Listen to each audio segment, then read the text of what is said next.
बिस्मिल्लाहिर्रहमानिर्रहीम बिस्मिल्लाहिर्रहमानिर्रहीम। स्टूडेंट, आज हम लोग पढ़ेंगे पोलराइजेशन। तो देखिए, आप लोगों ने पढ़ा है कि लाइट जो है वेव्स है।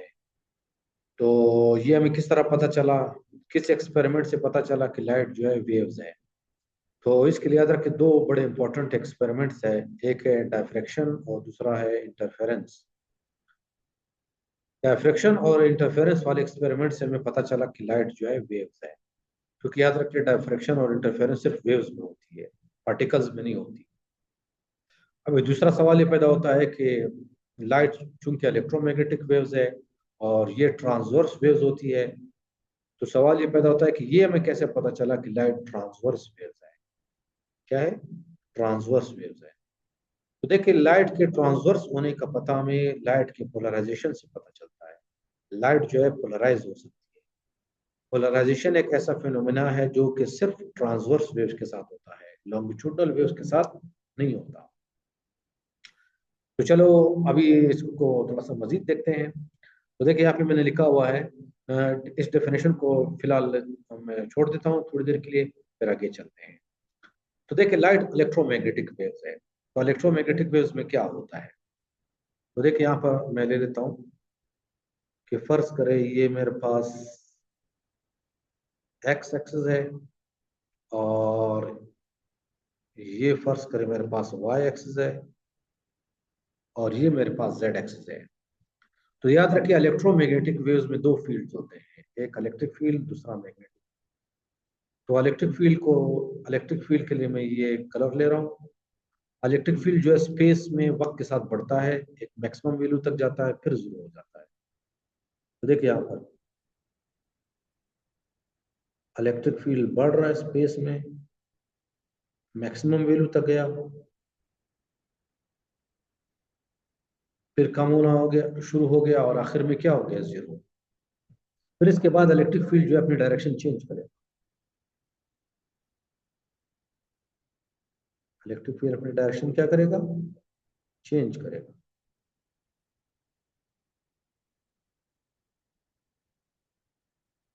तो इसकी वैल्यू बढ़ती जाएगी, फिर आखिर में जीरो हो जाएगी, फिर ये दोबारा अपनी डायरेक्शन चेंज कर लेगा।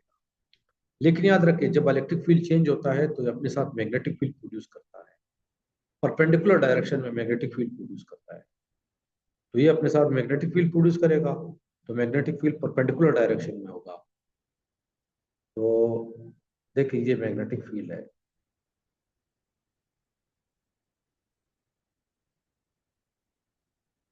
तो मैग्नेटिक फील्ड की वैल्यू बढ़ती गई, वापस आखिर में क्या हो गई? जीरो हो गई। और जब इलेक्ट्रिक फील्ड ने अपनी डायरेक्शन रिवर्स कर दी, तो मैग्नेटिक फील्ड ने भी अपनी डायरेक्शन रिवर्स कर दी।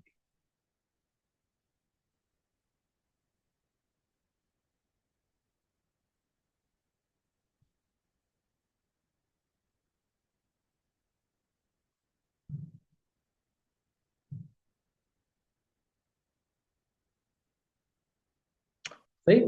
तो देखिए, यहाँ पर मैं इस तरह बना कह सकता हूँ कि देखिए, इलेक्ट्रिक फील्ड मैक्सिमम वैल्यू तक गया, फिर जीरो तक आ गया, फिर उसने डायरेक्शन चेंज कर ली, और ये इलेक्ट्रिक फील्ड है। लेकिन उसने परपेंडिकुलर डायरेक्शन में मैग्नेटिक फील्ड भी प्रोड्यूस करना शुरू कर दिया। तो देखिए, ये इलेक्ट्रिक फील्ड, और ये क्या है? Magnetic field. लेकिन याद रख लिए किस डायरेक्शन में प्रोपिगेट करते हैं। तो याद रखिए, इलेक्ट्रिक फील्ड के भी परपेंडिकुलर और मैग्नेटिक फील्ड के भी परपेंडिकुलर जो डायरेक्शन होगी, उस डायरेक्शन में इलेक्ट्रोमैग्नेटिक वेव्स प्रोपिगेट करेगी। तो इस केस में याद रख लिए, एक्स डायरेक्शन इन दोनों के परपेंडिकुलर है। तो इस डायरेक्शन में इलेक्ट्रोमैग्नेटिक वेव्स प्रोपिगेट करेगी स्पीड ऑफ लाइट से। किससे? स्पीड ऑफ लाइट से। तो देखिए, यहाँ पर एक अच्छा इमेज मैंने डाउनलोड किया है नेट से, इसको भी देख लें। इसको देख लें। तो देखिए, आपको नजर आ रहा है कि जो ब्लू कलर है, ये इलेक्ट्रिक फील्ड को रिप्रेजेंट कर रहा है, और ये जो रेड कलर है, ये जो है मैग्नेटिक फील्ड को रिप्रेजेंट कर रहा है। और ये दोनों एक दूसरे के परपेंडिकुलर ऑसिलेट कर रहे हैं, और इनकी जो डायरेक्शन ऑफ प्रोपगेशन है वो परपेंडिकुलर है, both to electric field and magnetic field. चलो, उम्मीद करता हूँ कि ये बात आप लोग को क्लियर हो गई होगी। अभी चलते हैं कि सूरज की रोशनी अगर हम लोग ले लें, सूरज की रोशनी ले ले, लैंप की रोशनी ले ले, या एक कैंडल की रोशनी ले ले, तो इस तरह की रोशनी को हम लोग कहते हैं अनपोलराइज्ड लाइट। इस तरह की रोशनी को हम लोग क्या कहते हैं?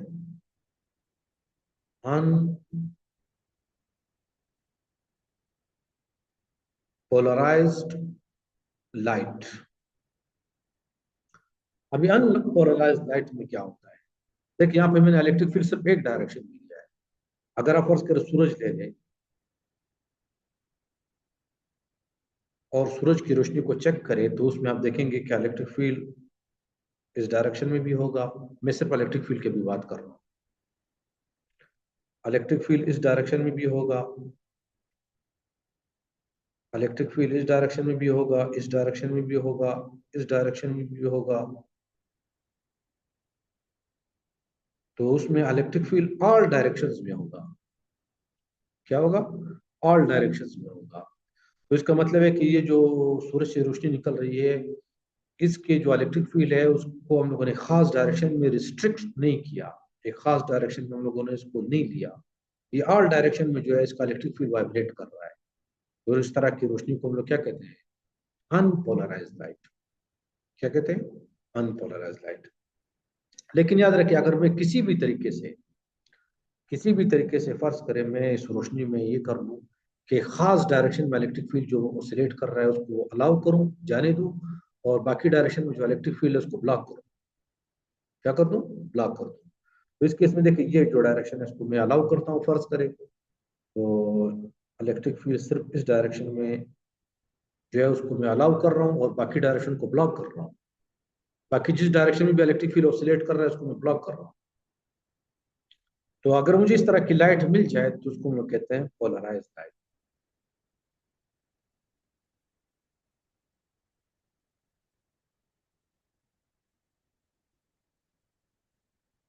उसको हम लोग क्या कहते हैं? Polarise light. तो देखिए यहाँ पर मैंने अभी डेफिनेशन लिखी हुई है, डेफिनेशन पढ़ लेता हूँ, अभी आप लोगों को क्लियर हो जाएगा। तो देखिए कहता है कि a phenomena in which light moves are restricted to vibrate light sorry a phenomena in which light waves are restricted to vibrate in a single direction is called polarization। अगर आप लाइट को रिस्ट्रिक्ट कर दो कि सिर्फ एक direction में vibrate करे, तो उसको हम लोग कहते हैं पोलराइजेशन। या आप कह सकते हो ये एक ऐसा फिनोमेना है जिसमें हम लोग अनपोलराइज लाइट को तब्दील करते हैं पोलराइज लाइट। अनपोलराइज लाइट को तब्दील करते हैं किसमें? पोलराइज लाइट में। तो अभी चलते हैं नेक्स्ट स्लाइड में, हम लोग देखेंगे कि अनपोलराइज लाइट को पोलराइज लाइट में तब्दील किस तरह करें। सही। तो इसके लिए एक सिंपल सा इमेज है, इस इमेज के ऊपर थोड़ा सा गौर कर ले। ये मैकेनिकल वेव्स का केस है, लेकिन इसको बाद में हम लोग लाइट के लिए भी एक्सटेंड करेंगे। तो देखिए फर्ज करें मैंने लकड़ी के तख्ते लिए हुए हैं और उससे मैंने स्लिट्स बनाया। क्या बनाया? स्लिट्स बनाया। ऊपर इमेज में देख ले, ये स्लिट्स बनाए हुए दोनों वर्टिकल स्लिट्स बनाए हुए हैं, लेकिन दोनों स्लिट्स पैरेलल है और इनमें से मैंने एक रस्सी पास की हुई है और इस रस्सी को मैंने यहाँ से पकड़कर उसको ऊपर नीचे कर रहा हूँ। रस्सी को पकड़कर मैं क्या कर रहा हूँ? ऊपर नीचे कर रहा हूँ। तो उसमें वेव्स पैदा होंगी, लेकिन याद रख ले ये वेव्स जो है ब्लॉक नहीं होगी। वेव्स ब्लॉक नहीं होगी। ये वेव्स दोनों स्लिट में से आसानी से पास हो जाएगी, क्योंकि याद रखें जिस डायरेक्शन में ये रस्सी जो है वो वाइब्रेट कर रही है उस डायरेक्शन में कोई रुकावट नहीं है, तो ये आसानी से ब्लॉक हो जाएगी, हम पास हो जाएगी। अभी नीचे वाले केस में आ जाए, तो नीचे वाले केस में देखें, ये जो पहली रस्सी का वो मैंने स्लिट बनाया हुआ है, ये इस डायरेक्शन में है, वर्टिकल है, लेकिन आगे मैंने दूसरा स्लिट रखा हुआ है, उसकी डायरेक्शन हॉरिजॉन्टल है। तो अभी अगर मैं इस रस्सी को पकड़कर उसको ऊपर नीचे करना शुरू कर दूं, हिलाना शुरू कर दूं, तो वेव्स पैदा होंगी और वेव्स मूव करेंगी, लेकिन पहले वाले स्लिट में से आसानी से पास हो जाएंगी। लेकिन जब ये वेव्स आएंगी और दूसरे स्लिट से टकराएंगी तो यहाँ से पास नहीं हो सकेगी, यहाँ से पास नहीं हो सकी, क्योंकि याद रखें रस्सी ने ऊपर नीचे होना है, लेकिन स्लिट जो है उसको स्टॉप कर रहा है, रोक रहा है। तो याद रखें ये भी एक तरह से हम लोगों ने देख लिया कि मैकेनिकल वेव्स को किस तरह पोलराइज करना है। Mechanical waves. लेकिन अब याद रख लिया, हम लोगों ने बात करनी है किसकी, लाइट की। तो अभी हम लोग आगे देखेंगे कि फिल्टर के जरिए जो है आप लाइट को जो है पोलराइज कर सकते हो। लेकिन सिर्फ फिल्टर एक तरीका नहीं है, 4 तरीके हैं जिसके जरिए आप लाइट को पोलराइज कर सकते हो। तो वो 4 तरीके कौन से हैं? पहला है सेलेक्टिव एब्जॉर्प्शन, दूसरा है रिफ्लेक्शन फ्रॉम सरफेस, तीसरा है रिफ्रैक्टिंग थ्रू क्रिस्टल्स, और चौथा है स्कैटरिंग बाय टाइनी पार्टिकल्स। तो ये 4 तरीके हैं जिनके जरिए आप लाइट को क्या कर सकते हो, पोलराइज्ड कर सकते हो। क्या कर सकते हो? पोलराइज्ड कर सकते हो। तो अभी आ जाते हैं कि आपके कोर्स में है कि पोलराइजेशन बाय पोलराइड फिल्टर्स। तो पोलराइड फिल्टर्स क्या होते हैं? तो देखिए ये एक इमेज है, इसको देख ले गौर से। इमेज ये है,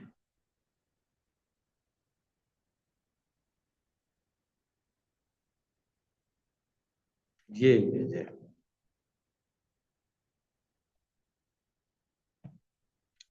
सही। अभी देखिए यहाँ पर हम लोगों ने क्या किया है कि ये जो है अनपोलराइज लाइट है। ये कौन सी लाइट है? अनपोलराइज लाइट है। इसमें इलेक्ट्रिक फील्ड आर डायरेक्शन में है। कितने डायरेक्शन में है?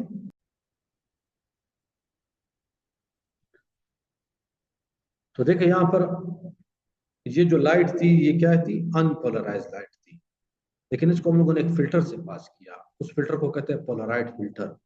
ये खास तरीके से डिजाइन किए जाते हैं, और इसमें क्या होता है कि खास डायरेक्शन में अगर इलेक्ट्रिक फील्ड वो कर रहा हो, वाइब्रेट कर रहा हो, तो उसी डायरेक्शन में इलेक्ट्रिक फील्ड को क्या करते हैं? अलाउ करते हैं। बाकी डायरेक्शन में जो इलेक्ट्रिक फील्ड वाइब्रेट कर रहा है उसको अलाउ नहीं करते।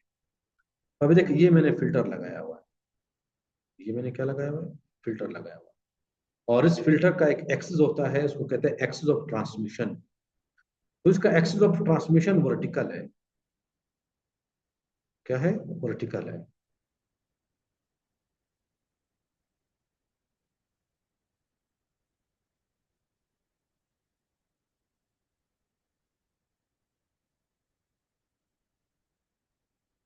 जो इसका एक्सिस ऑफ ट्रांसमिशन है वो क्या है? वर्टिकल है।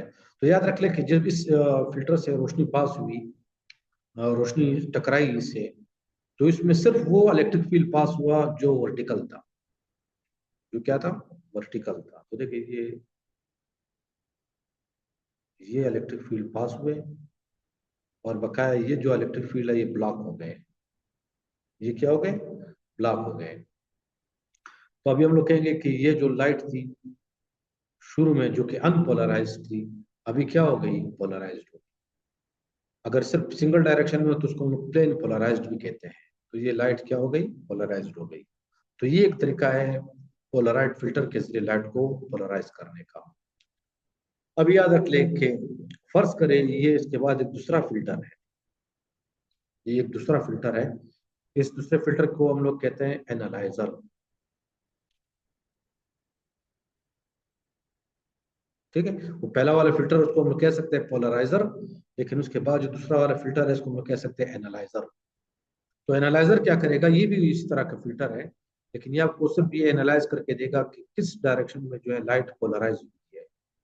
तो अभी देखिए अगर इस एनालाइजर को हम लोग इस तरह रखेंगे तो ये लाइट को जो है पास करेगा, क्योंकि इसका ट्रांसमिशन एक्सिस जो है वो इस तरह है, और लाइट भी इसी तरह से आ रही है, तो ये इसको पास करेगा। लेकिन दूसरे केस में देख लीजिए, नीचे वाले केस में, तो देखिए यहाँ पर क्या है कि अनपोलराइज लाइट है। लाइट को मैंने पास किया एक फिल्टर से, लेकिन उस फिल्टर का जो ट्रांसमिशन एक्सिस है वो ये इस तरह है। तो ये सिर्फ इस डायरेक्शन में जो इलेक्ट्रिक फील्ड होगा उसको अलाउ करेगा, और वो देखिए इलेक्ट्रिक फील्ड इस तरह वाइब्रेट हो रहा है, वो आगे पास हो गया। लेकिन उसके बाद मैंने क्या कर दिया? एक दूसरा फिल्टर लगा दिया, लेकिन उस फिल्टर का जो ट्रांसमिशन एक्सिस है वो परपेंडिकुलर है, सॉरी वर्टिकल है। तो याद रख ले वो तो इस तरह के फील्ड को पास नहीं करेगा, तो इसलिए यहाँ पे आपको कोई लाइट नहीं मिलेगी, कोई लाइट नहीं मिलेगी। सही। तो इस तरह हम लोगों ने देख लिया कि लाइट को हम लोगों ने पोलराइज किस तरह करना है, और फिर अगर हम लोगों ने इसके पोलराइजेशन एक्सिस को चेक करना हो तो हम लोग एक दूसरा फिल्टर यूज करेंगे। और अगर उस फिल्टर का जो ट्रांसमिशन एक्सिस है वो उस पोलराइज लाइट की एक्सिस के साथ मैच कर रहा हो तो लाइट को अलाउ करेगा, वरना नहीं करेगा।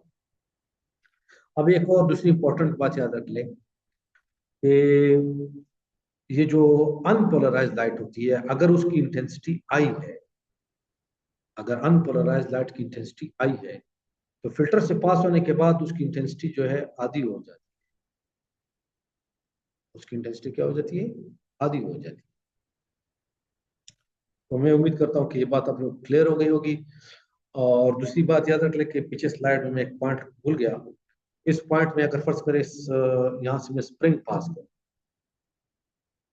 यहाँ से मैं स्प्रिंग पास करूँ दोनों में से, और स्प्रिंग को आगे पीछे करना शुरू कर दूँ, तो इस केस में मैं ट्रांसवर्स वेव्स पैदा कर रहा हूँ, सॉरी लॉन्गिट्यूडनल वेव्स पैदा कर रहा हूँ। तो इस केस में याद रख ले, अगर आप स्प्रिंग इस केस में देख ले पास करें इनमें से, या इस केस में पास करें, दोनों केसेस में से जो है वेव्स पास होंगी। दोनों केसेस में वेव्स क्या होंगी? पास होंगी। तो देखिए, इस बात को मैं दोबारा रिपीट कर लेता हूँ। देखिए, अगर मैंने ये दो स्लिट ले लिए और उनमें से एक लंबा सा स्प्रिंग पास कर दिया, स्लिंकी स्प्रिंग, नरम किस्म का स्प्रिंग पास कर दिया, और अगर स्प्रिंग को मैं इस तरह आगे पीछे करना शुरू कर दूं, तो मैं स्प्रिंग में क्या पैदा कर रहा हूँ? Longitudinal waves. लेकिन याद रख ले कि अगर आप लोगों ने स्लिट को इस तरह रखा हो या इस तरह रखा हो, दोनों केसेस में वो जो है लॉन्गिट्यूडनल वेव्स पास होगी। इसका मतलब है कि अगर वेव्स जो है लॉन्गिट्यूडनल हो, तो भले स्लिट की ओरिएंटेशन कुछ भी हो, लेकिन वेव्स पास होंगी। लेकिन अब याद रखिए, यहाँ पे हमें नजर आ रहा है कि ये जो स्लिट है या जो फिल्टर है उसकी ओरिएंटेशन से फर्क पड़ रहा है। तो इससे साबित हुआ कि लाइट क्या है? पोलराइज, सॉरी ट्रांसवर्स वेव्स है। अगर लाइट लॉन्गिट्यूडनल वेव्स होती तो इस केस में भी दोनों से पास होती, और इस केस में भी दोनों से पास होती।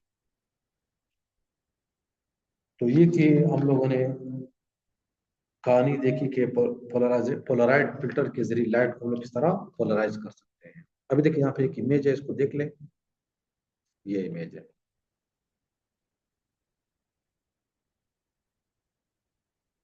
सही। तो अभी देखिए, ये रोशनी यहाँ से आ रही है, ये अनपोलराइज लाइट है। उसके आगे मैंने एक फिल्टर लगा दिया और आगे दूसरा फिल्टर लगा दिया। लेकिन अगर आप दूसरे फिल्टर को रोटेट करेंगे 90 डिग्री पे, तो आप देखेंगे आपको कुछ भी नजर नहीं आएगा। बिल्कुल, जो उसका उससे जो रोशनी ट्रांसमिट होगी वो बिल्कुल जीरो होगी, आपको कंप्लीट डार्कनेस मिलेगी। इसी तरह एक दूसरा इमेज देख लें।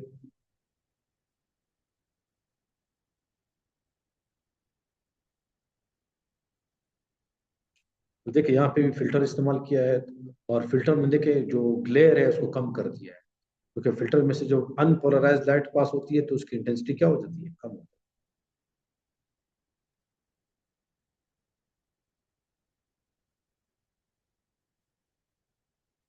अभी आ जाता है कि पोलराइजेशन जो है उसका एक और भी तरीका है, और उसको हम लोग कहते हैं पोलराइजेशन बाय। अच्छा, ये इमेज भी देख लें।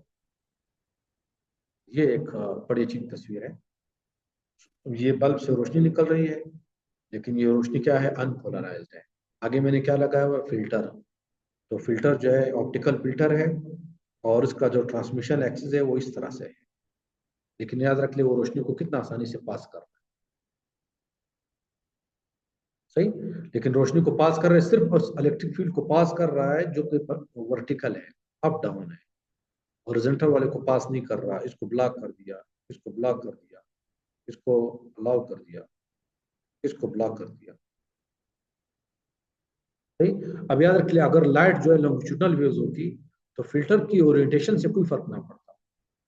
फिल्टर को आप जिस डायरेक्शन में भी रखते तो ये लाइट ने पास होना था। अभी चलते हैं next, polarization by reflection. Federal की बुक में सिर्फ ये दिया गया है कि पोलराइजेशन बाय रिफ्लेक्शन। पोलराइजेशन की वैसे चार टेक्निक्स है, लेकिन उन्होंने थोड़ा सा इसको टच दिया है, पोलराइजेशन बाय रिफ्लेक्शन को। तो देखें, यहाँ पे एक इमेज मैंने डाउनलोड की थी, पोलराइजेशन बाय रिफ्लेक्शन।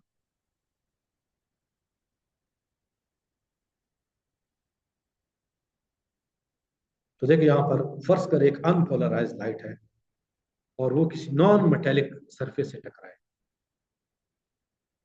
कौन से सरफेस से टकराए? नॉन मेटेलिक, मेटेलिक सरफेस ना हो। तो जब ये रोशनी से टकराएगी तो रिफ्लेक्ट हो जाएगी, और रिफ्लेक्ट होने के बाद जो रोशनी होगी वो प्लेन पोलराइज्ड लाइट होगी। हो सकता है पार्शली हो सकता है प्लेन पोलराइज्ड लाइट हो। इस केस में क्या होता है कि जो जो नॉन मेटेलिक सरफेस है उसके पैरेलल डायरेक्शन में जो है लाइट जो है पोलराइज हो जाती है, तो उसको हम लोग कहते हैं polarization by reflection. Reflection polarization by scattering आपके कोर्स में नहीं है, सिर्फ ये बताया गया है कि ये 4 टेक्निक्स है जिसके जरिए हम लोग पोलराइजेशन कर सकते हैं। अब एक बात याद रख ले, पोलराइजेशन का अमल हम लोग कहाँ पे इस्तेमाल, फर्ज कर एक रोड है, रोड नॉन मेटेलिक है, तो जब इस पे सूरज की रोशनी पड़ती है तो ये पोलराइज हो जाती है, और ये जब आंखों में पड़ती है तो इसके ग्लेयर की वजह से हमें सही दिखाई नहीं देता। तो उसके लिए हम लोग जो है ऐनक लगाते हैं या कोई फिल्टर इस्तेमाल करते हैं ताकि उसके ग्लेयर को क्या कर सके, कम कर सके। इसी तरह फर्ज करें एक नहर, सॉरी, झील है या लेक है, उसके सरफेस के ऊपर भी पानी रोशनी टकरा रही है पानी के ऊपर, पानी के सरफेस के ऊपर, तो वो भी रिफ्लेक्शन के बाद उसमें क्या होगा, पोलराइजेशन होगी। तो उसके ग्लेयर को कम करने के लिए भी हम लोग क्या इस्तेमाल करते हैं, फिल्टर इस्तेमाल करते हैं।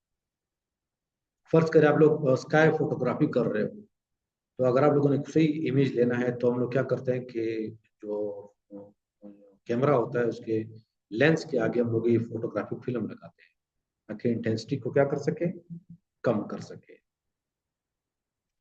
तो यहाँ तक मेरे ख्याल में कोई ऐसा पॉइंट नहीं है जो रह गया हो। फिर मैं ये देख लेता हूँ, और एक इमेज है उसको मैं डिस्कस कर लेता हूँ। देखिए ये इमेज, ये इमेज, तो देखिए हमारे पास फर्ज कर एक अनपोलराइज लाइट है, इसको मैंने पोलराइजिंग फिल्टर से पास कर दिया, तो ये फिल्टर है, ये फिल्टर में से पास होने के बाद लाइट क्या हो गई, पोलराइज्ड हो गई, और उसकी जो इलेक्ट्रिक फील्ड है उसकी ओरिएंटेशन क्या है, अप डाउन हो गई। अभी फर्ज कर कोई भी ऑप्टिकली एक्टिव सब्सटेंस है उसमें मैंने इसको पास कर दिया, और पास होने के बाद जो है लाइट जो है वो इस तरह आ रही है, लाइट क्या है, इस तरह आ रही है। तो अभी देखिए फर्ज करें इसके बाद मैं चेक करना चाहता हूँ कि ये जो लाइट है, ये जो पोलराइज लाइट है, इसके जो ट्रांसमिशन है, जो इलेक्ट्रिक फील्ड है उसकी ओरिएंटेशन क्या है। तो उसके लिए मैं क्या इस्तेमाल करूंगा, एनालाइजर इस्तेमाल करूंगा। तो एनालाइजर को मैं रोटेट कर सकता हूँ। जब एनालाइजर का एक्सिस ऑफ रोटेशन जो है, ट्रांसमिशन एक्सिस जो है, वो इस इलेक्ट्रिक फील्ड के साथ मैच करेगा तो उस फील्ड को पास करेगा, वरना पास नहीं करेगा। नेक्स्ट देख लेते हैं कि अगर इसमें कोई वो पॉइंट रह गया हो।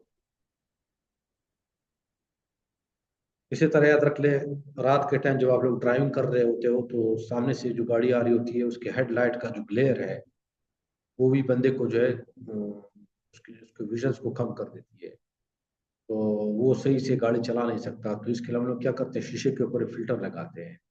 क्या लगाते हैं, फिल्टर लगाते हैं। तो फिल्टर क्या करता है कि उसके ग्लेयर को कम करता है, क्योंकि इतनी सादा सी बात है, पोलराइजेशन के बाद इंटेंसिटी कम हो जाती है। इसी तरह एक और बात कि फर्ज करें आप लोग एक घर में विंडो है, और विंडो के ऊपर आप पर्दे नहीं लगाना चाहते हो। क्या नहीं लगाना चाहते हो, पर्दे। तो वहां फिर आप क्या करोगे, फिल्टर्स लगाओगे शीशे के ऊपर, और वो फिल्टर्स क्या करेंगे, जो अनपोलराइज लाइट होगी उसको पोलराइज करेगी, और पोलराइजेशन के अमल की वजह से लाजमी बात है कि इंटेंसिटी क्या हो जाती है, कम हो जाती है। और अगर आप इंटेंसिटी को अपनी मर्जी के मुताबिक चेंज करना चाहते हो तो फिर आप क्या करो, 2 फिल्टर्स लगाओ, 2 इस तरह की शीट्स लगाओ, और इन शीट्स की जो ओरिएंटेशन है उसको चेंज करके आप कमरे के अंदर इंटेंसिटी को जो है कंट्रोल कर सकते हो, लाइट की इंटेंसिटी को।